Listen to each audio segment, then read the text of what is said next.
우리 성도님들 반갑습니다. 우리나라 사람들이 아주 좋아하는 말 중에 하나가 가화만서성이라는 말이 있습니다. 가정이 화목하면 모든 일, 만 가지는 좌우지간 하나도 빠짐없이 모든 일을 말하거든요. 모든 일에서 성공할 수 있다라고 말합니다. 우리 성경도 그 내용을 사실은 포함하고 있습니다.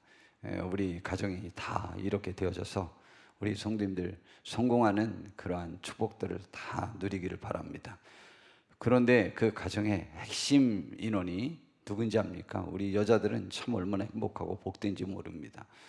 이 성경도 여자들에 의하여 모든 것이 되어질 수 있는 것처럼 그렇게 가르쳐주고 있어서 우리 남자분들 좀 서운하시겠지만 우리 여자분들은 그 자부심을 갖고 이제 내 가정이, 내 남편이 잘 되는 것은 내가 어떻게 하느냐에 따라서 그렇게 될 수 있구나.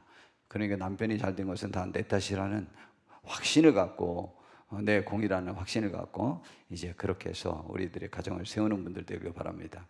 잠언 17장 1절에 보니까 마른 떡 한 조각만 있고도 화목하는 것이 제육이 집에 가득하고도 다투는 것보다 낫다라는 말씀이 있고, 또 잠언 21장 9절에 보니까 다투는 여인과 함께 큰 집에서 사는 것보다 움막에서 사는 것이 나으니라 라고 말하고 있습니다. 또 이게 25장 24절도 이 토시 안에 안 들리게 이거랑 똑같은 말씀으로 또 반복합니다. 그리고 19절에도 다투며 성내는 여인과 함께 사는 것보다 광야에서 사는 것이 나으니라 라고 가르쳐주고 있어요. 여자 성도님들 되게 기분 흐뭇하죠.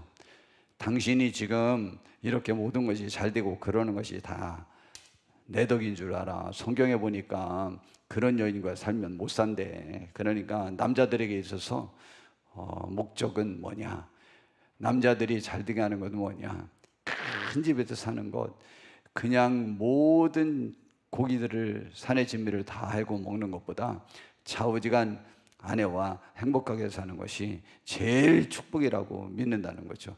이런 남자들 얼마나 얼마나 좋습니까? 그들 길들이기 너무 쉽지 않아요.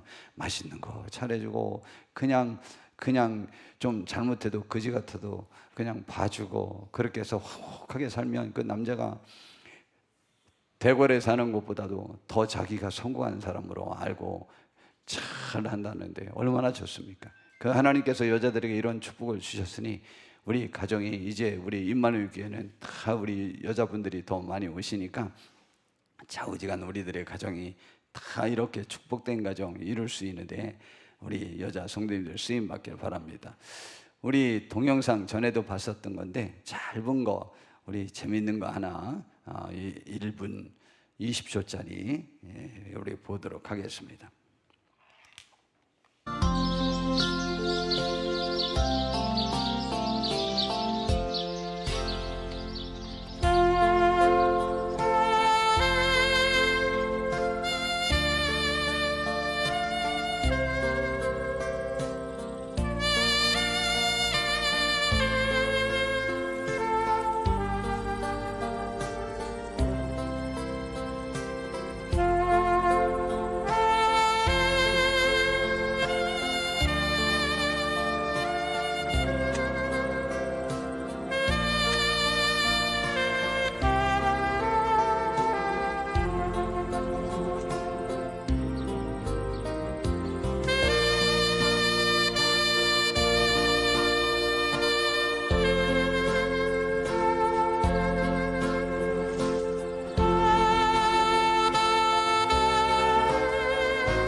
저 무당벌레가 저렇게 머리가 좋아요? 사랑이 많고 우리보다 나은 것 같아. 그죠? 근데 우리도 굉장히 낫습니다. 전도서 4장 9절에 보니까 9절부터 보니까 두 사람이 한 사람보다 나으면 그들이 수고함으로 좋은 상을 얻을 것임이라. 혹시 그들이 넘어지면 하나가 그 동물을 붙들어 일으키려니와 홀로 있어 넘어지고 붙들어 일으킬 자가 없는 자에게는 화가 있으리라. 참 그때 힘들 때 나를 붙잡아 주는 사람 없으면 얼마나 힘들겠습니까? 또 두 사람이 함께 누우면 따뜻하거니와 한 사람이면 어찌 따뜻하랴. 한 사람이면 패하겠거니와 두 사람이면 맞설 수 있나니 세 겹줄은 쉽게 끊어지지 아니하느니라. 그랬습니다. 우리 성도님들에게 여하튼 이렇게 삼겹줄보다도 세 겹줄보다도 더 튼튼한 우리 교회에 연합이 있고 하나님이 있고 돌아봄이 있고 사랑함이 있어서 우리들의 삶에서 결코 좌절하지 아니하고 승리할 수 있는 우리 교회의 공동체가 되었으면 참 좋겠습니다. 하나님의 위로와 평강이 우리와 함께하기를 바랍니다. 오늘 성경 말씀은 형제연합이라고 하는 주제로 다윗 왕이 쓴 시입니다. 정말 참 은혜가 되고 우리들에게 교훈이 되는 귀한 말씀이죠. 보라, 형제가 연합하여 동거함이 어찌 그리 선하고 아름다운고.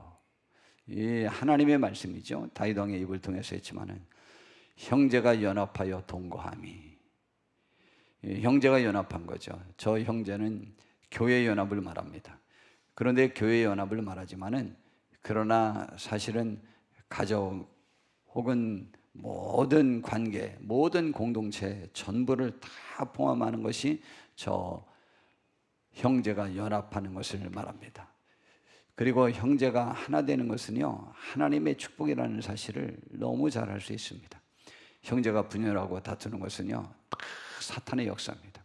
다 귀신의 역사입니다. 우리는 거기에 속아 넘어가서 우리가 다투고 분열되면 안 됩니다. 그리고 고린도전서에서도 보니까 교인들이 분열하고 파가 이렇게 갈라졌잖아요. 그것은 최소한은 사탄이 역사한 것이고 또한 우리의 신앙이 아직 어린아이 같아서 그런 것입니다. 우리는 신앙도 성장하고 하나님의 영이 우리를 지배해가지고 우리는 우리와 관계되는 모든 사람들과 화합할 수 있고 하나 될 수 있는 데 쓰임받는 저와 우리 모두가 되어야 되는 것입니다. 자, 그래서 보라, 형제가 연합하여 동거함이 어찌 그리 선하고 아름다운 거. 그 일은 하나님이 보시기에 선한 일이라는 것이죠. 그리고 사람들이 볼 때도 그것은 아름다운 것이라는 거죠. 형제가 하나 될 수 있는, 화합할 수 있는, 서로가 양보하고 서로가 이해하고 서로를 도와주고 그렇게 할 수 있는 그러한 것은 하나님의 축복이 임하지 않고는 그렇게 될 수 없고, 그것은 하나님은 선한 분이라고 했어요. 그러므로 그 선하다라고 하는 인정을 받을 수가 있고, 다른 사람들이 볼 때 하나됨의 모습을 볼 때 너무너무 아름답게 보인다는 거죠. 여러분, 아름다운 꽃 피면 거기에 사람들이 모이잖아요. 벌과 나비만 모이는 게 아닙니다. 사람들도 아름다운 꽃 피면 아름다운 것 보면요, 거기에 막 사람들이 모이도록 되어 있습니다. 그리고 감탄을 하고 그 꽃을 칭찬해주고 참 예쁘다 예쁘다, 넌 왜 그렇게 예쁘냐 그러자는 것입니다. 우리들의 삶이, 우리들의 가정이, 우리들의 교회가 이러한 하나님이 선하다 인정해 줄 수 있는, 또 많은 사람들이 감탄해주고 칭찬해주고 아름답다고 그렇게 해줄 수 있는 우리들의 가정, 우리들의 교회가, 또한 우리와 관계된 모든 사람 관계가 되시기를 진심으로 바랍니다. 그 다음에 이것은 어느 정도의 하나님과의 관계에서 축복을 받은 결과물이라고 이렇게 정의를 내리느냐면, 머리에 있는 보배로운 기름이 수염것 아른의 수염에 흘러서 그의 옷깃까지 내림같고라고 했어요. 아론이 제사장으로 즉위할 때 그 머리에 기름을 부었는데 그 기름을 부은 것이 그냥 철철철철 넘쳐서 그냥 수염에도 흘러내리고 온 몸에 그냥 다 철철 넘치도록 이렇게 내린 것과 같다는 것이죠. 기름 부었다라고 하는 말은 그 히브리어로는 메시아고, 이 그리스어, 헬라어로는 그리스도입니다. 그리스도. 그래서 예수님이 그리스도냐 메시아라고 하는 것들이 이스라엘 백성들에게 초미의 관심사였지 않습니까? 굳이 말하면 하나님이 세우신 자냐, 하나님이 선택하신 자냐, 하나님이 기름 부음 받은 자냐, 하나님이 기름 부어 주신 자냐라는 거죠. 하나님의 사람이냐는 거죠. 하나님의 의지냐는 것이죠. 하나님의 뜻이냐는 것이죠. 성도 여러분, 우리들의 가정이 부부가 부모와 자녀와 형제자매 모든 관계에서 그렇게 하나 되어서 아름답게 사는 모습, 교회가 하나 되어지는 것, 나의 모든 인간관계에서 하나 되는 것, 모든 공동체가 하나 되는 것은요, 하나님의 인치심, 하나님의 축복, 하나님의 은혜, 하나님으로 말미암아 누리는 하나님의 축복의 증상이라고 말하는 거예요. 저거는 누구든 손댈 수 없는 그 축복을 말하거든요. 기름 부음 받은 자를 사람이 건드릴 수 없어요. 그건 하나님의 사람이기 때문에 아무도 성경에는 건들지 못하도록 만들고 있습니다. 다윗 왕이 자기를 죽이려고 하는 사울 왕을 하나님이 버렸음에도 불구하고 그가 기름 부었다는 것 때문에, 그 하나님이 기름 부어서 그를 세웠다는 것 때문에 그를 죽일 수 있는 기회가 있는데 죽이지 못하는 그러한 상황에 처할 때가 몇 번이나 있었지 않습니까? 굳이 말하면 건들면 안 된다. 하나님의 사람이다. 내 사람이다. 누구든 건들 수 없다라는 것입니다. 우리가 그렇게 사탄도 건들 수 없고 세상도 건들 수 없는, 그 누구도 건들 수 없는 그것을 우리가 누릴 수 있는 것은 하나님의 축복을 누리는 것입니다. 그런데 그 하나됨을 무너뜨리는 것은 우리가 무너뜨리는 것이 남이 무너뜨릴 수 없습니다. 그러므로 이것은 얼마나 큰 축복인지 모릅니다. 이것이 하나님은 이 놀라운 하늘에서 내려주신 축복임을 가르쳐주고 있는 것입니다. 또한 이 말씀은 또 다른 말로 말하면 하나님이 주시지 않고는 그러한 축복을 누릴 수가 없다고 하는 것을 가르쳐주고 있는 것이죠. 그런데 그 축복을 3절에 너무 아름답고 너무 좋은 표현으로 우리들에게 그 축복이 얼마나 큰 축복인지를 말합니다. 헐몬의 이슬이 시온의 산들에 내림 같도다 라고 말합니다. 여러분, 헐몬산은요 팔레스타인의 북쪽 가나안 쪽에 있는 것이죠. 이스라엘 직접 그 나라의 그 북쪽, 이스라엘 완전히 북쪽에 있는 이방 지역의 경계 속에 있는 가장 높은 산입니다. 그 레바논과 가까운 북쪽에 위치한 2814m의 높은 산으로 사계절 눈이 덮이고 풍성한 이슬이 내리는 곳입니다. 그래서 헐몬의 이슬은 가나안 땅 전체의 비옥감과 생명을 유지하는 중요한 수분 공급원이 되었습니다. 그래서 성경에 헐몬산을 말할 때 헐몬의 이슬로 상징되는 풍성한 축복과 생명의 근원을 나타낼 때 헐몬산이라고 말합니다. 반면 시온산은 그와 대비되는 참 보잘것없고 쓸모없는 산입니다. 예루살렘 남쪽 이스라엘 나라에 있는데 남서쪽 구시가지와 가까운 언덕 근처에 위치한 높이 740m인 비교적 작은 산으로 건조하고 메모른 기후에 속합니다. 본래 이슬이 내리지 않는 시온에 헐몬의 풍성한 이슬이 흘러내리는 것처럼 형제 연합의 축복을 명하는 것입니다. 말씀하시는 것입니다. 형제가 연합하여 하나님이 축복을 내리면 좌우지간 헐몬산의 이슬이 어디에 내린 것 같다? 시온산에 메마르고 쓸모없고 거기선 많은 것들이 자랄 수 없는데 그것에도 메마른 것에도 풍요로움이 풍부함이 있어진다는 것을 묘사하는 것이죠. 이는 자연적으로는 불가능한 일이지만 하나님께서 역사하시면 메마른 곳에도 생명의 은혜가 내린다는 상징입니다. 곧 형제가 연합하는 모습은 하나님의 초자연적 은혜가 임하는 사건과도 같다는 뜻입니다. 성경에서의 시온산은 단순한 높이가 아니라 하나님의 선택과 임재, 백성의 신앙, 공동체를 대표하는 상징적 의미가 훨씬 큰 것인 것이죠. 그런데 거기서 하나님께서 무엇을 명하셨느냐? 거기서라고 아주 큰 못을 박습니다. 여호와께서 복을 명령하셨다고 그랬어요. 여기는 지금 시온산에 복을 내린 것, 장수적으로는 시온산에 그 복을 내린 것인데 그 시온산이라는 의미보다 그 시온산이 그렇게 될 수 있는 것은 형제 연합이 함께하면 시온산과 같은 그 메마른 곳에도 헐몬산에서 체험할 수 있는 그 풍요로움을 체험할 수 있다는 것입니다.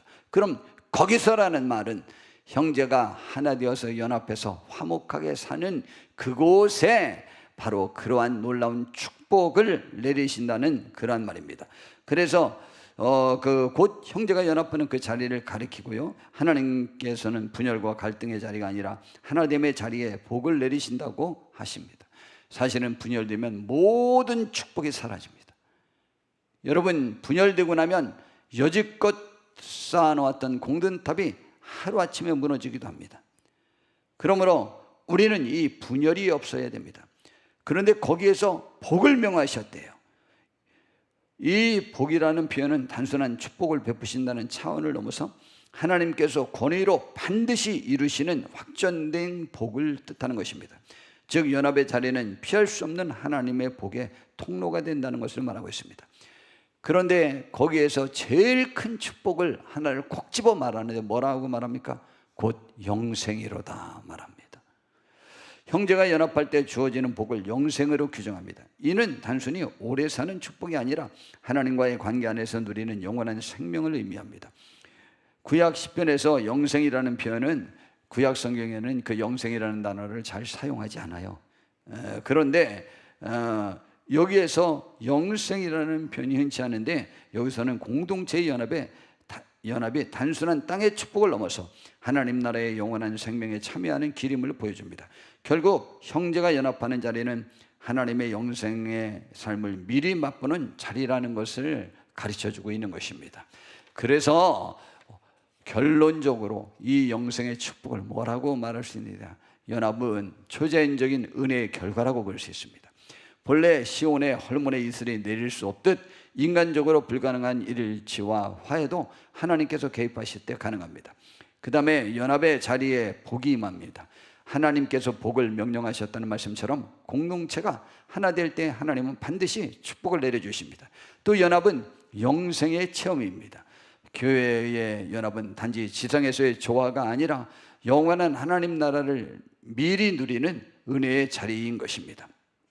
그래서 성경 이사야 43장 19절에서 20절에 보니까 이런 말씀을 우리에게 주고 있습니다. 우리가 잘 아는 말씀입니다. 보라, 내가 새 일을 행하리니 이제 나타낼 것이라. 너희가 그것을 알지 못하겠느냐? 반드시 내가 광야의 길을, 사막에 강을 낼 것이다.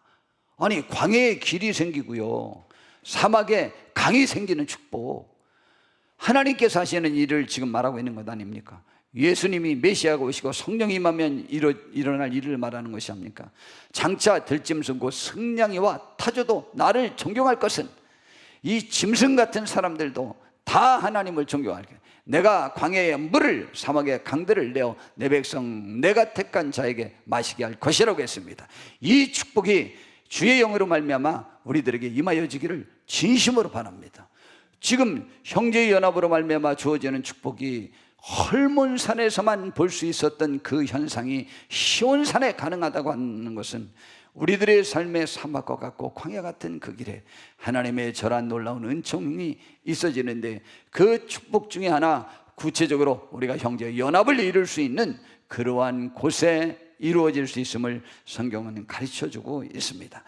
그래서 이사야 2장 3절에도 말하기를 그 시온산에 내려지는 축복에 관하여 말하는 것이죠. 하나님의 말씀으로 연합되어 함께하는 그곳에, 그 시온산이 그런 곳이라고 할지라도 그것이 축복의 산이 될 수 있었던 이유를 말하는데, 많은 백성이 가며 이르기를 오라, 우리가 여호와의 산에 오르며 야곱의 하나님의 전에 이르자. 그가 그의 도를 우리에게 가르치실 것이라. 우리가 그의 길로 행하리라 하리니 이는 율법이 시온에서부터 나올 것이요 여호와의 말씀이 예루살렘에서부터 나올 것임이라 그랬어요. 이 똑같은 말씀을 미가서 4장 2절에도 똑같이 같은 말씀, 아주 말씀이 똑같아요. 똑같이 이렇게 주고 있습니다. 이것이 무엇입니까? 바로 하나님의 말씀이 있고 하나님의 섬김이 있는 곳, 하나님의 도를 배우고자 노력하는 그곳, 그러기 위해서 모이는 그곳이 바로 헐몬산의 축복을 누리는 것과 같다. 그것보다 훨씬 더하죠. 헐몬산은 자연적인 현상만 있지만 시온산은 모든 것을 다 포함하지 않습니까? 그러므로 우리가 형제 연합을 하여서 이 시온의 축복을 누리는 귀한 하나님의 사람들 되시기를 진심으로 바랍니다. 그래서 이 말씀은 이사야와 미가 선지자가 거의 동일하게 선포한 예언으로 우리들에게 교훈하는 것이 많습니다. 우리는 여호와의 산에 올라가야 됩니다. 그리고 그의 도를 우리에게 올라가서 배우고자 올라가면 우리에게 가르치실 것입니다. 그리고 우리는 그의 길로 행할 것이라고 다짐하시기를 바랍니다. 그리하면 헐몬산이 높고 웅장하지만 하나님은 낮은 시온산을 택하셔서 여호와의 산으로 삼으셨습니다. 이는 하나님의 선택과 임재가 중요하지 세상적 높이나 크기가 중요하지 않다는 교훈을 줍니다. 그래서 우리는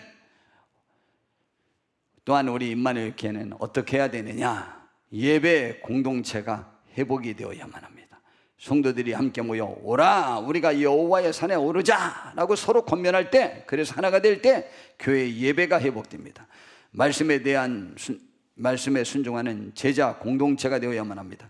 단순한 모임이 아니라 하나님의 말씀을 배우고 실천하는 제자의 길을 우리가 걷게 되는 것입니다. 그 다음에 선교적 부름에 응답해야 합니다. 모든 민족이 모여든다는 비전을 따라 교회는 지역과 세상을 향한 선교적 사명을 잘 감당해야 합니다. 그리고 미래의 구원 천국에 관한 소망이 있어야만 합니다. 하나님의 산에 오른다는 것은 장차 새 예루살렘에서 누릴 영원한 예배를 예표합니다. 한 가정이 분열의 위기에 놓였었답니다. 1970년대 서울의 한 신앙 가정에서 아버지가 사업 실패로 집안이 흔들리자 형제들 사이에 원망과 비난이 쏟아졌습니다. 큰아들은 아버지를 원망했고 작은 아들은 형을 탓했으며, 그런데 어머니는 가족이 갈라질까 두려워서 눈물로 기도했습니다. 그러던 어느 날 교회 예배 시간에 목사님이 오늘 본문인 시편 133편 말씀을 선포하며 형제가 연합할 때 하나님이 영생의 복을 주신다고 전했습니다. 예배 후 가족이 함께 손을 잡고 기도하며 서로의 잘못을 고백했고 집안의 분열은 화해로 바뀌었습니다. 이후 형제들은 힘을 합쳐 다시 사업을 일으켰고, 이 경험은 가족 모두에게 하나님의 소중함을 깊이 새기게 하는 계기가 되었다고 합니다. 성도 여러분, 우리는 분열의 위기에서 하나님께 나와 부르짖어 기도하여 하나 되어서 분열의 위기에 놓인 것이 우리들에게 전화위복이 되는 그 축복이 되기를 진심으로 바랍니다. 사도행전 6장에 보면은 초대교회가 분열의 위기에 놓인 그런 어려움이 있었습니다. 그때 막 제자들이 막 늘어나기 시작하는데 얼마나 늘어났는지 알아요? 지금 3,000명, 베드로가 한번 설교해서 3,000명이 구원됐죠. 그 다음에 또 성전 묘문에서 구걸하던 나면서부터 걷지 못했던 그 사람을 고침으로 인해서 또 한 번에 5,000명이나 전도가 되어졌어요. 그래서 그 둘만 합쳐도 지금 벌써 8,000여 명이요. 그러니 그 외에 또 다른 전도한 건 또 얼마나 많았겠습니까? 분명히 10,000명 이상의 교인들이 갑자기 그냥 한 달 전후 만에 막 모여들기 시작한 것입니다. 이야, 그런데 교회가요, 참 제자들이 보잘것없었던 제자들, 부인하고 도망가고 목표의식도 없었던 잘못된 사람들인 것 같았지만은 성령 받고 나더니 예수님이 하셨던 것을 그대로 벤치마킹해서 그냥 그대로 다 적용하다 보니까 교회가 막 부흥하기 시작하는 거예요. 그런데 이제 많은 사람들이 헌신해서 헌금도 하고 전자재산도 바치고 막 그래가지고 그 어려운 사람이 못 먹는 일이 없이 교회에서 매일 모여서 그들과 먹고 마시고 또 가정에서 모이면서 아주 음식을 대접하고 아주 순전한 마음으로 그렇게 했어요. 다른 이득을 갖고 한 게 아니에요. 온전히 신앙으로 그들을 사랑하는 마음으로 그래. 막 교회가 막 부흥하기 시작했어요. 그래가지고 이제 교회에서 재정도 확보되고 그러니까 이제 과부들을 도와주기로 결정을 해서 돕기 시작했습니다. 그런데 그것 때문에 지금 싸움이 일어났어요. 왜냐하면 그때 제자가 많아졌는데 헬라파 유대인들이 자기의 과부들이 매일의 구제에 빠짐으로 히브리파 사람을 원망하게 됐어요. 헬라파 사람은 누구냐? 라면 헬라 지역의 헬라 사람이 아니에요.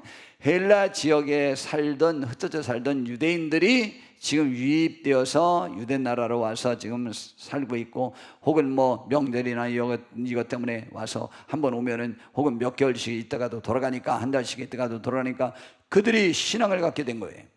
그런데 히브리파 사람이라고 하는 것은 본래 유대 나라에서 바벨론 포로로 잡혀갈 때부터 그때 귀환해서 들어와서 계속 유대 나라에서 살던 사람이에요. 그런데 페르시아가 바벨로니아를 멸망시키면서 이제 유대인들 중에 자기 나라로 돌아갈 사람은 돌아가라 하고 페르시아 고레스 황제가 그렇게 명령을 내렸잖아요. 그런데 70년 동안 있으면서 재산을 축적해 놓고 했던 사람들이 그것이 아까워서 직접 유대 나라로 돌아오지 않고 흩어져 사는 유대인들이 굉장히 많았습니다. 그런데 그 중에 헬라 지역에서 살다 돌아온 사람들이 지금 온 사람들이 굉장히 지금 이제 온 사람들이 많았는데 그들 중에 과부들도 많았단 말이죠. 그런데 거기에서 이 헬라파 유대인들이 우리 지역에서 온 과부들은 왜 구제에서 자꾸 빠지냐라고 해서 지금 교회가 분열의 위기에 놓였습니다. 그러자 제자들이 모여가지고 말했습니다. 기도하면서 말하기를 우리가 말씀 전하는 일과 기도하는 일을 제껴놓고 이 일에 전념하는 것은 뭐가 문제가 있는 것 같다. 그러니 우리는 기도와 말씀 전하는 일에 전무할 테니까 여러분들 중에서 지혜와 성령이 충만한 사람들을 좀 추천하라. 그래가지고 7명의 안수 집사님들, 지금으로 말하면 장로님들을 뽑았어요. 장로님들을 뽑아서 그들에게 이렇게 가르쳤는데 그들이 지금은 장로님이지만 그때는 장로님, 집사님이라고 말했지만은 지금의 사실 부목사님들과 거의 같아요. 그렇게 해서 그들을 뽑아가지고 그들에게 그 일을 맡겼어요. 와, 분열의 이 위기에 모였던 그 교회가 어떻게 되느냐? 7절에 보니까 하나님의 말씀이 점점 왕성하여 예루살렘에 있는 제자의 수가 더 심히 많아지고 허다한 제사장의 무리도 이 도에 복종하니라. 정말 아멘 할렐루야죠. 오히려 교회가 분열의 위기에서 잘 대처해서 하나됨으로 인해서 더 왕성해지는 놀라운 축복을 가졌던 것입니다.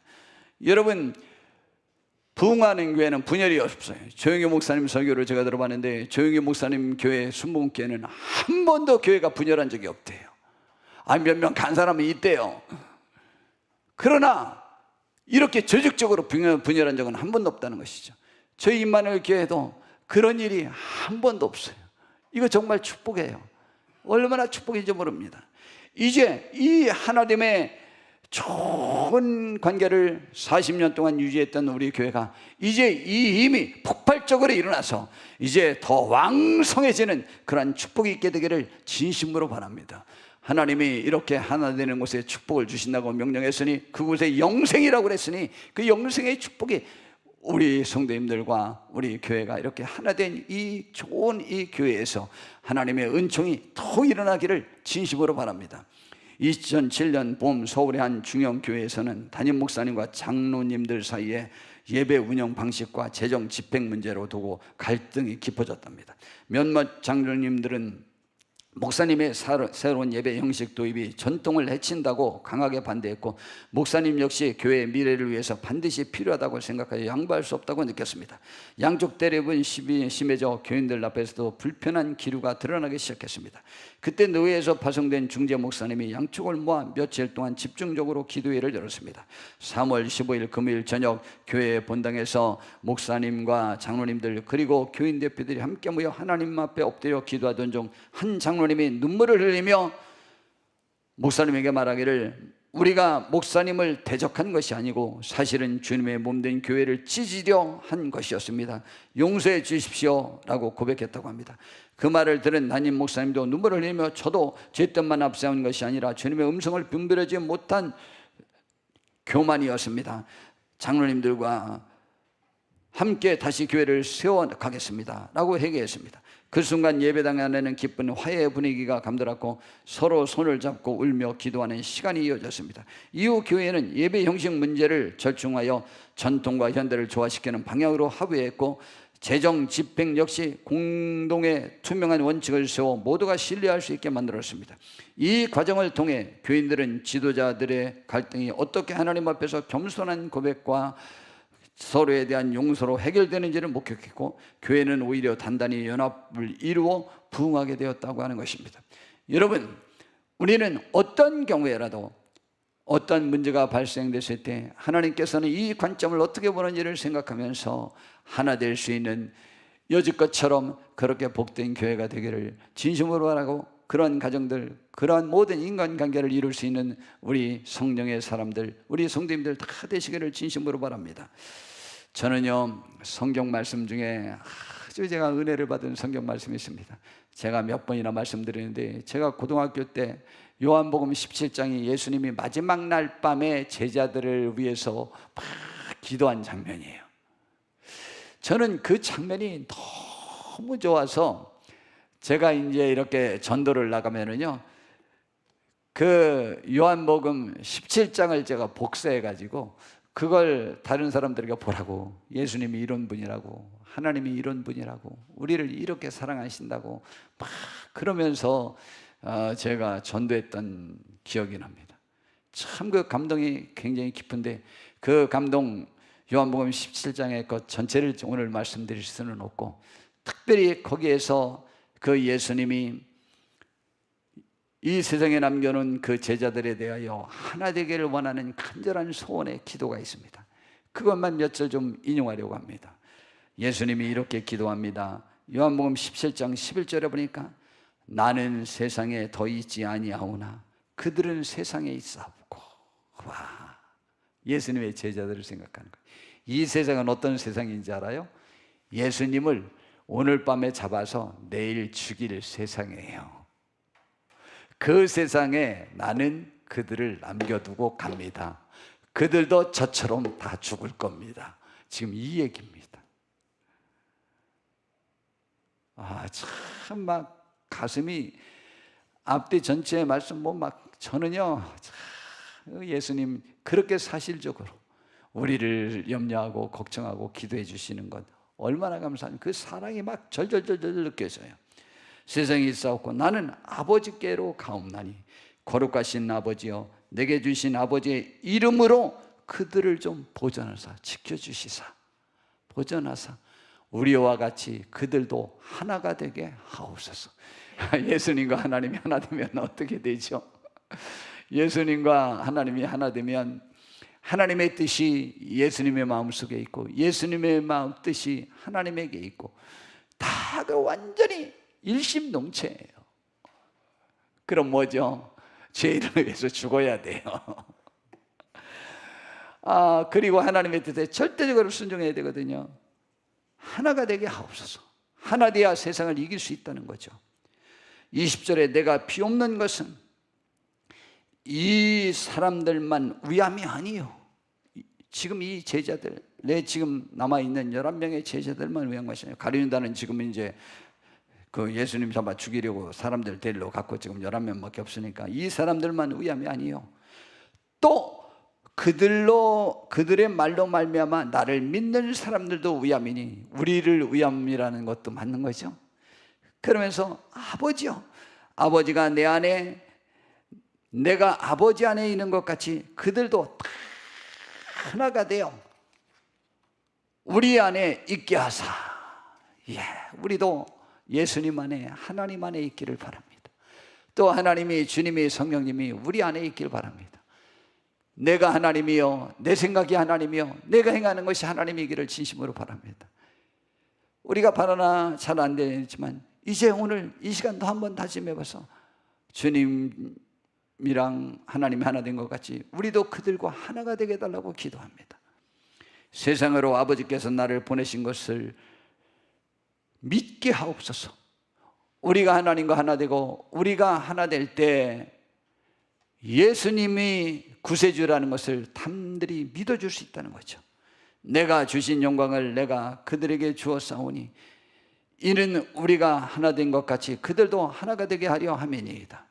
곧 내가 그들 안에 있고 아버지께서 내 안에 계시어 그들로 온전함을 이루어 하나가 되게 하려 함은 아버지께서 나를 보내신 것과 또 나를 사랑하심 같이 그들도 사랑하신 것을 세상으로 알게 하려 함이로이다.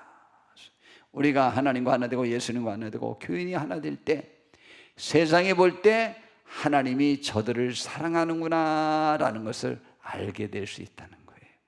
그래서 하나됨을 위해서 마지막 날 밤에 그렇게 기도하신 거예요. 하나됨의 비결이 뭔지 압니까?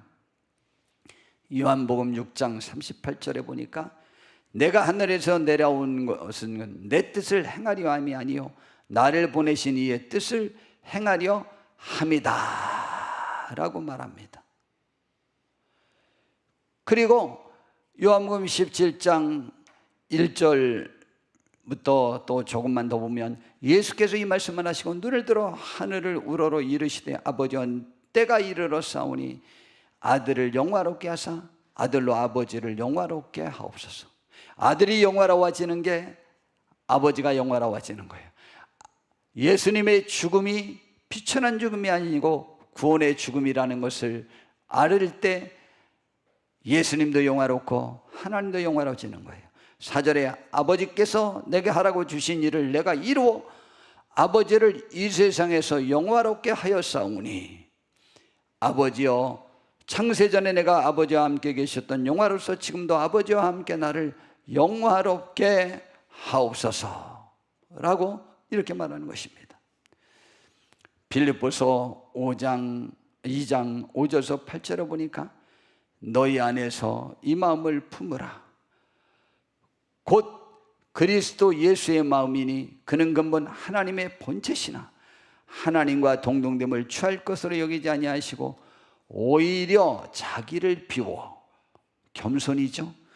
종의 형체를 가지사 사람들과 같이 되셨고 사람의 모양으로 나타나사 자기를 낮추시고 하나님께 복종했는데 뭐까지? 죽기까지 복종하셨으니 곧 십자가에 죽으심이라. 그래서 하나 되기 위해서는 이런 자세가 필요한 것이죠. 그러면 하나님은 어떻게 하시느냐? 이름으로 하나님이 그를 지극히 높여 모든 이름 위에 뛰어난 이름을 예수님에게 줬어요. 하나님이 예수님은 하나님을 높이느라 그분께 모두 순종하고 죽기까지 순종했는데 하나님은 그러자 예수님에게 모든 이름 중에 가장 뛰어난 이름을 주사 하늘에 있는 자들과 땅에 있는 자들과 땅 아래에 있는 자들로 모든 무릎을 예수의 이름에 꿇게 하시는 축복을 주셨습니다. 서로 이렇게 했어요. 이렇게 됐을 때 하나가 되는 것이죠. 모든 입으로 예수 그리스도를 주라 시인하여 하나님 아버지께 영광을 돌리게 하셨느니라. 예수님도 하나님에게 순종했고 겸손하게 했고 하나님도 예수님에게 최고의 영화로움을 부여해 주셨습니다. 2025년 가을 대구의 한 교회에서는 교회 창립 30주년을 맞아 대규모 부흥회를 준비했답니다. 준비 과정에서 찬양팀과 기도팀 그리고 재정위원회 사이에 마찰이 생겼습니다. 찬양팀은 최신 장비와 음향 보강이 필요하다고 주장했고 재정위원회는 교회 재정이 빠듯하다며 절대 허용할 수 없다고 반대했습니다. 상황이 악화되자 담임 목사님은 모든 준비원들을 소예배실로 불러 모아 일주일 동안 매일 새벽마다 함께 기도회를 열자고 제안했습니다. 기도가 이어지면서 서로의 진심이 드러났습니다. 찬양팀은 단순한 화려한 무대가 아니라 하나님께 더 나은 찬양을 드리고 싶다는 열정을 고백했고 재정위원회는 교회의 재정적 안정을 지키려는 책임감을 나누었습니다. 결국 교인들 가운데 장로님 한 분이 개인적으로 헌금을 드려 필요한 장비를 보완했고 부흥회는 은혜 가운데 성황리에 마쳤습니다. 그때 교인들은 서로의 입장 차이보다 하나님을 높이는 목적이 더 크다는 사실을 깨닫고 하나가 되었고 이 부흥회 이후 교회 전체가 기도의 공동체로 거듭났다고 하는 것입니다. 아름다운 소식들 아닙니까?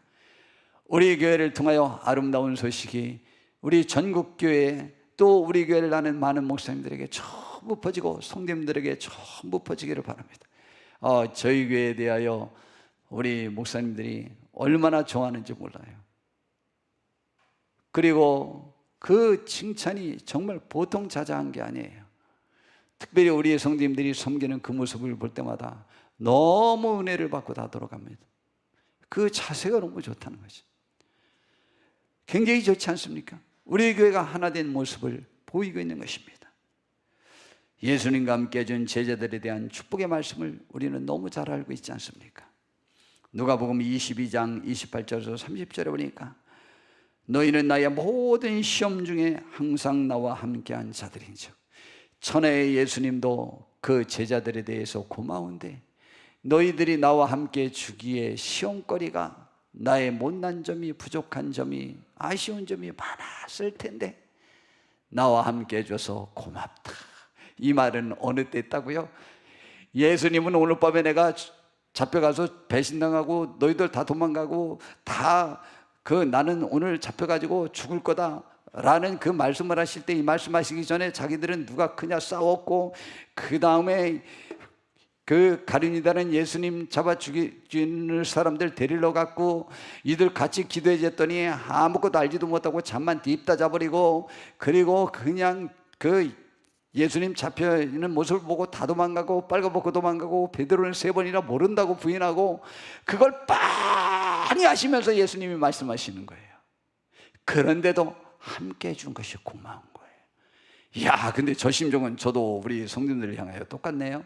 우리 성도님들도 똑같죠?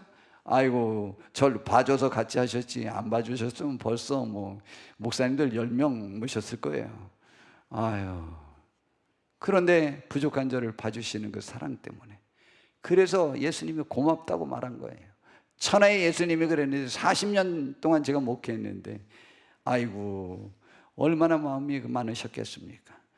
내 아버지께서 나라를 내게 맡기신 것 같이, 그래서 내 나라를 하나님이 나에게 맡겼다, 나도 너희에게 아버지께서 맡긴 그 나라를 맡긴다. 그래서 너희로 내 나라에 있어 그 나라 맡기면 뭐냐, 내 상에서 먹고 마시면 왕인데 말이에요.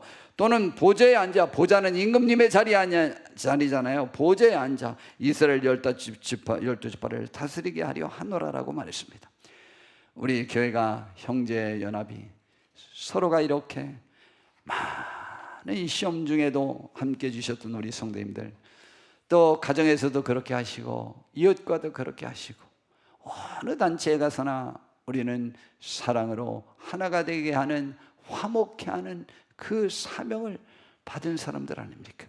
주의 명령을 받은 사람들이니까 화목해서 하나님의 이름이 되어서 나와 관계된 모든 것은 축복의 곳, 거기서 내가 복을 명한다는 하나님의 말씀대로 그 축복을 우리가 함께하는 그곳에 임하게 하는 데에 쓰임받는 저와 우리 모두 다 되면 너무 행복하고 삼삼하지 않겠습니까? 이것은 바로 영생의 축복이요, 하늘의 위로와 평강이 함께하는 축복인 것입니다. 이 축복이 저와 우리 성도님들에게, 우리 임마누엘 교회, 우리 한국교회, 세계교회, 인류에게 함께하는 축복이 되어지기를 진심으로 바랍니다. 기도하겠습니다. 주님, 하나님의 은혜가 지금까지 우리 임마누엘 교회에 임했습니다. 하나 되게 하심을 감사하고, 더욱 하나 되어 하나님 앞에 영광 돌리는 복된 교회가 되게 하옵소서. 복된 성도님들 되게 하옵소서. 복된 가정이 되게 하옵소서. 승리하게 하옵소서. 영생의 축복이 이루어지게 하옵소서. 예수님의 이름으로 기도드렸사옵나이다.